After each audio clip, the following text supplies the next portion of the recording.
Morning students, आज आपण 7th chapter बघतोय, तो आहे plant growth and mineral nutrition.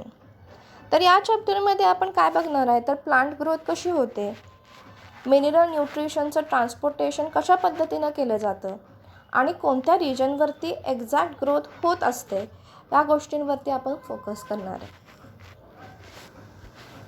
तर चला आपण चॅप्टरला सुरुवात करूया. पहिल्यांदा आपण काय बघूया, तर ग्रोथ म्हणजे काय. तर ग्रोथ म्हणजे काय, तर growth is a defining as a increase in size and the body mass of the organism or the plant. Animal किंवा प्लांट ज्या वेळेला सेल डिव्हिजन करतात, त्यावेळेला एक सेलच्या 2 सेल होतात, 2 सेलच्या 4 सेल होतात, 4च्या परत 8 होतात. अशा पद्धतीनं मायटॉटिकली सेल डिवाईड होत राहतात.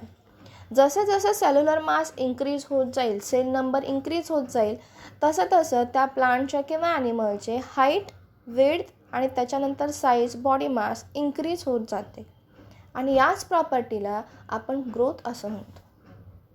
ठीक आहे. तर चला आपण कॅन यू रिकॉलचा फर्स्ट क्वेश्चन बघूया. बघा फर्स्ट क्वेश्चन काय आहे, do you think that growth is a property of the living being only. बघा विचार करा, ग्रोथ जी आहे ही फक्त लिव्हिंग बिंगचीच प्रॉपर्टी आहे का, काही नॉन लिव्हिंग थिंगसुद्धा ग्रोथ दाखवतात. एक्झॅक्टली, नॉन लिव्हिंग थिंगसुद्धा ग्रोथ दाखवतात. आन्सर काय येणार, it is not a defining property of life. Growth is not a defining property of life because even non-living organisms grow and increase in size and the body mass. ठीक आहे. आता तुम्ही म्हणाल कसे काय, तर एक्झाम्पल बघा, mountains can increase in height by accumulation of snow. ज्या वेळेला माउंटनवरती स्नो डिपॉझिट होतो, त्याच्या टिपवरती किंवा साईडवरती, त्यावेळेला त्याची साईज आणि हाईट जी आहे ती इन्क्रीज होते. त्यामुळे नॉन लिव्हिंग थिंगसुद्धा ग्रोथ दाखवतात आणि ग्रोथला आपण exact defining property of life असं नाही म्हणू शकत. ठीक आहे. तर चला दुसऱ्या क्वेश्चनकडे जाऊया. दुसरा क्वेश्चन हे अतिशय सिम्पल आहे. बघा, is there any difference between plant growth and animal growth. हो, प्लांट आणि ॲनिमल ग्रोथमध्ये डिफरन्स आहे आणि तो काय आहे बघा, प्लांट जे आहेत हे थ्रूआउट द लाईफ इन्क्रीज होतात. थ्रूआउट द लाईफ त्यांचं सेल डिव्हिजन सुरू असतं. तर कसं काय, तर रूट्स जे आहेत हे रूट्स काय करतात, ग्रॅव्हिटेशनल फोर्सकडे आणि जिथं वॉटर बॉडीज आहेत तिथं कंटिन्यू ग्रो होत राहतात. आणि जे शूट अपायकल आहेत, शूट जे आहेत, जिथे जिथे सनलाईट आहे तिथे तिथे ते ग्रो होणार. म्हणजे थ्रूआउट द लाईफ त्यांची जी काही वाढ आहे, ग्रोथ आहे, ही कंटिन्यू होत राहते. त्याला काही डिफायनाईट साईज नाही आहे. जितकी फेवरेबल कंडिशन असेल तितक्या चांगल्या पद्धतीने त्यांची ग्रोथ थ्रूआउट द लाईफ होत राहणार. काही स्पेसिफिक रिझन सोडले तर प्लांटची थ्रूआउट द लाईफ ग्रोथ होत राहते. पण ॲनिमलचं तसं नाही आहे. मग ॲनिमलच्या बाबतीत तुम्ही काय सांगणार, in animals all part of their bodies grow until they reach a genetical determining size. त्यांच्या जेनेटिकल डिटरमाइंड साईजकडे जोपर्यंत ते पोचत नाहीत किंवा त्यांची फिक्स साईज जोपर्यंत होत नाही तोपर्यंतच त्यांची ग्रोथ होते किंवा तोपर्यंतच त्यांचं सेल डिव्हिजन होत राहतं. एक्झॅक्ट एजपर्यंत किंवा टिपिकल साईजपर्यंत त्यांची ग्रोथ झाली की सेल डिव्हिजनचा रेट जो आहे हा कमी कमी कमी होत राहतो. एक्झाम्पल सांगते जे आपल्याशी रिलेटेड आहे. आपल्या ह्युमन बिंगची हाईट जी आहे ही जनरली 18 to 21 एजपर्यंत इन्क्रीज होते. त्याच्यानंतर आपली हाईट जी आहे ही फार कमी इन्क्रीज होते. कमी होत नाही, पण आपली जी काही सेल डिव्हिजनचा रेट जो आहे हा कमी कमी कमी होत जातो. डिफरन्स समजला का.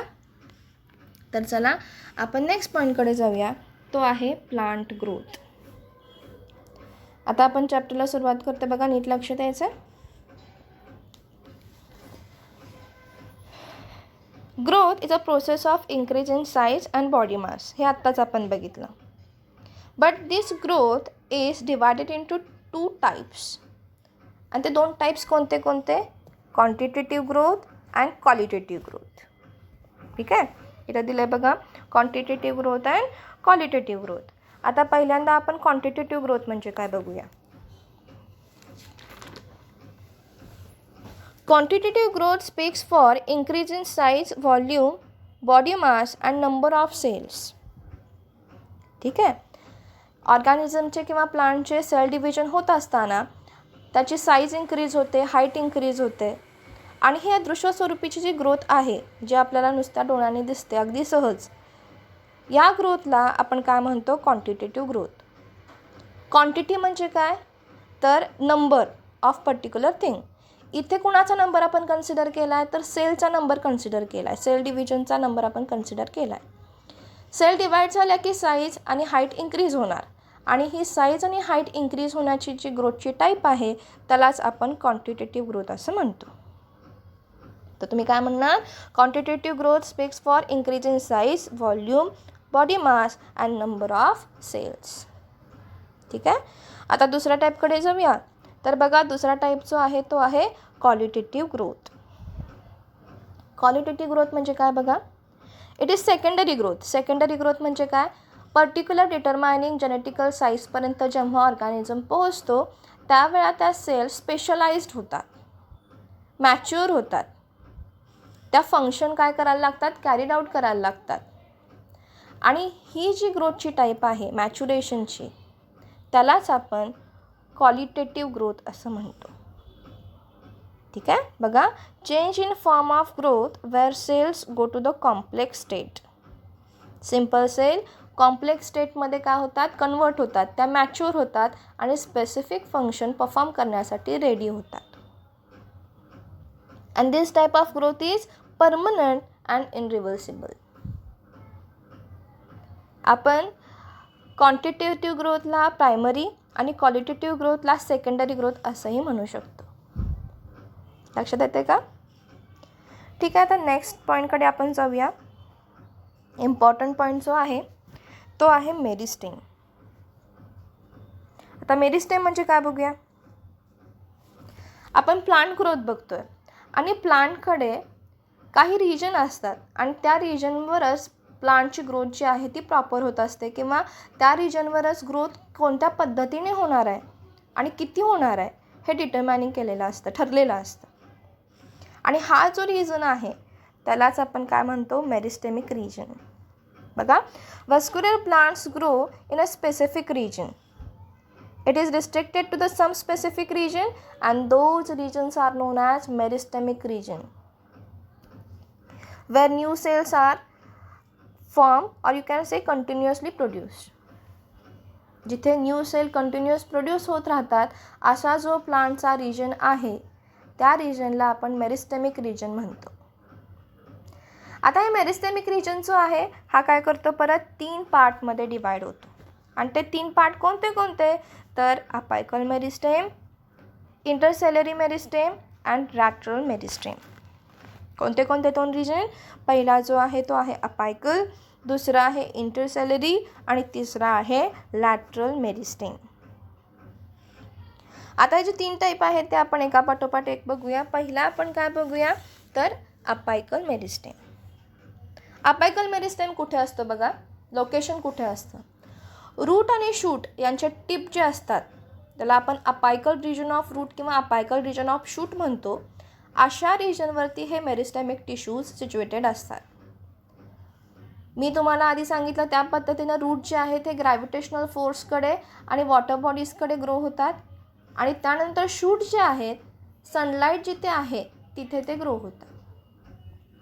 आणि ह्या रूटच्या आणि शूटच्या अपायकल पार्टला आपण काय म्हणतो? Apical meristem. ठीक आहे. आता बघा, हे जे अपायकल मेरिस्टेम आहेत हे कशासाठी रिस्पॉन्सिबल आहेत? कोणत्या टाईपच्या ग्रोथसाठी रिस्पॉन्सिबल आहेत? तर apical meristem is responsible for growth in height और length and it is contributed for only primary growth. आताच आपण प्रायमरी ग्रोथ आणि सेकंडरी ग्रोथ म्हणजे काय बघितलं, त्यामुळे कन्फ्यूज व्हायचं नाही. तर प्रायमरी ग्रोथसाठी कोण रिस्पॉन्सिबल आहे? तर अपायकल मेरिस्टेम. ठीक आहे. सेकंड टाईपकडे जाऊया, इंटरसेलरी मेरिस्टेम. हे कुठे असतात? तर हे कुठे असतात? तर नोड आणि इंटरनोडवर.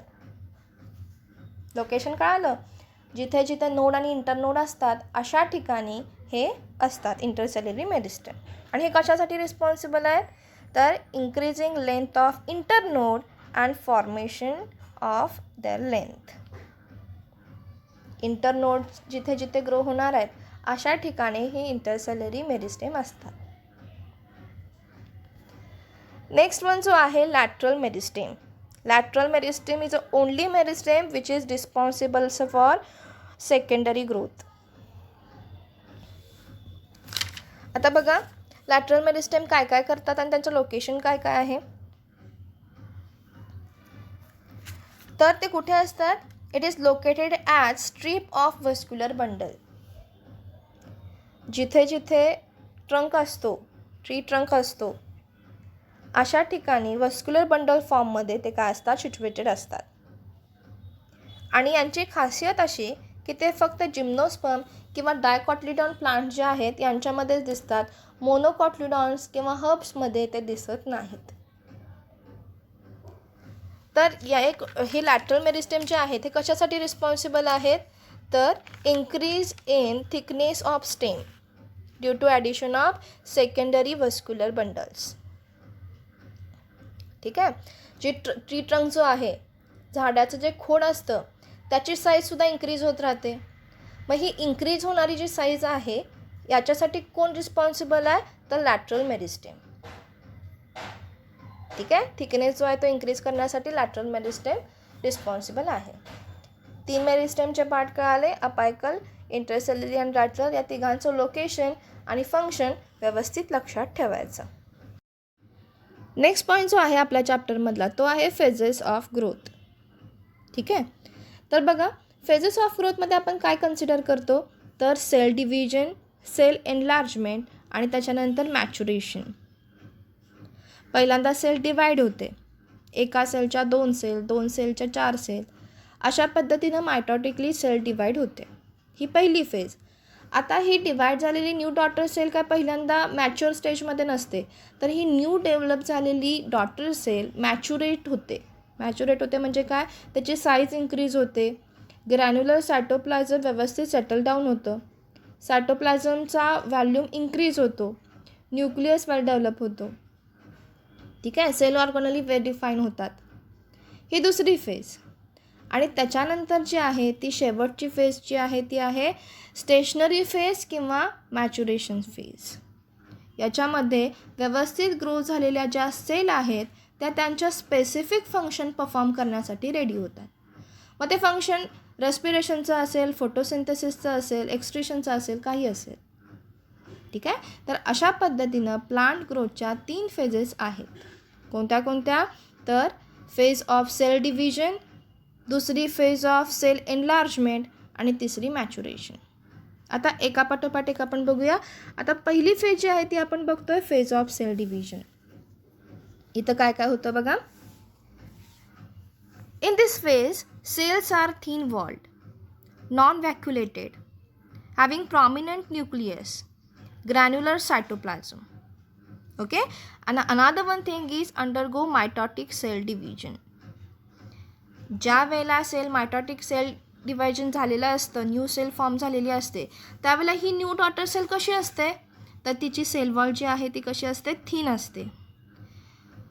जनरली प्लांट सेलमध्ये आपण व्हॅक्यूल कन्सिडर करतो जे मोठे मोठे असतात, पण न्यू सेल जी आहे त्याच्यामध्ये व्हॅक्यूल्स नसतात, ते नंतर डेव्हलप होतात.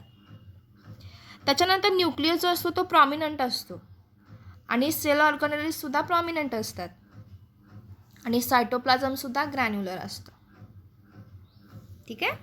These are some property of first stage of cell division और phase of cell division. It is prominent nucleus. Prominent न्यूक्लियसला अंडरलाईन करून ठेवायची. ठीक आहे. आता याच्यामध्ये ज्या वेळेला सेल डिवाईड होत असतात त्यावेळेला तिचा रेट जो आहे तो कमी असतो, स्लो डाऊन असतो आणि म्हणूनच आपण या फेजला लॅग फेज असं म्हणतो. Lag phase. Phase of cell division आणि लॅग फेज या दोघांचं मिनिंग सेमच. दुसरी फेज जी आहे ती आहे सेल एनलार्जमेंट. आता सेल एनलार्जमेंटमध्ये काय होणार आहे बघा, तर जी डॉटर सेल जी आहे जी नॉन व्हॅक्युलेटेड होती त्याच्यामध्ये व्हॅक्यूल्स जनरेट होतात आणि ही सेल ऑस्मॉटिकली ॲक्टिव्ह होते, टर्जिड होते. म्हणजे काय बघा, सायटोप्लाझम जे आहे त्याचं व्हॉल्यूम इन्क्रीज होतं, व्हॅक्यूल्स इन्क्रीज होतात आणि त्यामुळे ती सेल जी आहे ती मोठी होते आणि त्याच्यामध्ये जी काय सेल वॉल आहे ती टर्जिड होते, टाईट होते. त्याच्यानंतर वॉल मटेरियल जे आहे, सेल वॉल जे असतात प्लांट्समध्ये, या सेल वॉल चांगल्या मोठ्या थिन होतात, वेल डेव्हलप होतात. आणि या फेजमध्ये जे काही सेल डिव्हिजनचा रेट जो आहे किंवा जे मॅच्युरेशनचा जो रेट आहे सेल एनलार्जमेंटचा, तो कसा असतो, ॲक्सलरेट झालेला असतो. आणि म्हणून आपण या फेजला लॉग फेज असं म्हणतो. फेज ऑफ सेल एनलार्जमेंट आणि त्याच्यानंतर लॉग फेज, या दोघांचं मिनिंग सेमच. आणि त्याच्यानंतर जी शेवटची फेज आहे, ती शेवटची फेज कोणती, तर फेज ऑफ सेल मॅच्युरेशन किंवा स्टेशनरी फेज. आता बघा, दुसऱ्या स्टेपमध्ये, दुसऱ्या फेजमध्ये सेल एनलार्ज झाली, चांगली व्यवस्थित डेव्हलप झाली. आता ही डेव्हलप झालेली सेल जी आहे, ही काय करते, स्पेशल फंक्शन परफॉर्म करायला लागते. आता प्लांटमध्ये कोणते कोणते फंक्शन परफॉर्म करण्यासारखे असतात, तर रेस्पिरेशन असतं, ट्रान्सपोर्टेशन असतं, फोटोसिंथेसिस असतं, ॲब्सॉर्प्शन ऑफ वॉटर असतं, ट्रान्सपोर्टेशन ऑफ न्यूट्रिशन असतं. तर हे जे काही स्पेशलाइज्ड फंक्शन आहेत, हे स्पेशलाइज्ड फंक्शन परफॉर्म करण्यासाठी आता सेल रेडी होते. आणि ही जी फेज आहे स्पेशलायझेशनची, त्याला आपण काय म्हणतो, मॅच्युरेशन फेज. आता ह्या मॅच्युरेशन फेजनंतर कोणत्याही टाईपचं सेल डिव्हिजन होत नाही. आता ती सेल काय आहे, रेडी आहे टू परफॉर्मिंग स्पेसिफिक फंक्शन. आणि ह्या फेजमध्ये जो काही रेट आहे सेल डिव्हिजनचा, तो स्लो डाऊन होतो किंवा स्टेडी होतो. आणि म्हणून आपण या स्टेजला किंवा या फेजला स्टेशनरी फेज असं म्हणतो. ठीक आहे. बघा परत एकदा ऐका, there are 3 phases, lag phase, log phase and stationary phase. Lag phase म्हणजे सेल डिव्हिजन, आणि याच्यामध्ये सेल डिवाइड होतात आणि त्या वेल डिफाईन नसतात. म्हणजे काय, त्यांच्याकडे जे काही स्ट्रक्चर आहे ते कसं असतं, प्रॉमिनंट असतं. सायटोप्लाझम ग्रॅन्युलर असतो, न्यूक्लियस प्रॉमिनंट असतो, सेल वॉल थिन असते. आणि इथं जो काय रेट आहे ग्रोथचा, तो कमी असतो, म्हणून आपण त्याला लॅग फेज म्हणतो. दुसऱ्या स्टेपला आपण लॉग फेज किंवा सेल एनलार्जमेंटची फेज म्हणतो. आणि इथे सेल ऑस्मॉटिकली ॲक्टिव्ह असते, सायटोप्लाझम इन्क्रीज होतं, त्याच्यानंतर सेल वॉल टर्जिड होते, वॉल मटेरियल डिपॉझिशन होतं. ठीक आहे. आणि तिसरी जी फेज आहे ती मॅच्युरेशनची फेज आहे, स्टेशनरी फेज आहे. इथं जो काही ग्रोथचा रेट आहे तो स्लो डाऊन होतो, फिक्स होतो, आणि इथं सेल स्पेसिफिक फंक्शन परफॉर्म करण्यासाठी रेडी होतात. या 3 फेज कळाल्या. तर आपण उद्या न्यू पॉईंट घेऊन भेटूया या चॅप्टरमधला. ठीक आहे. बाय.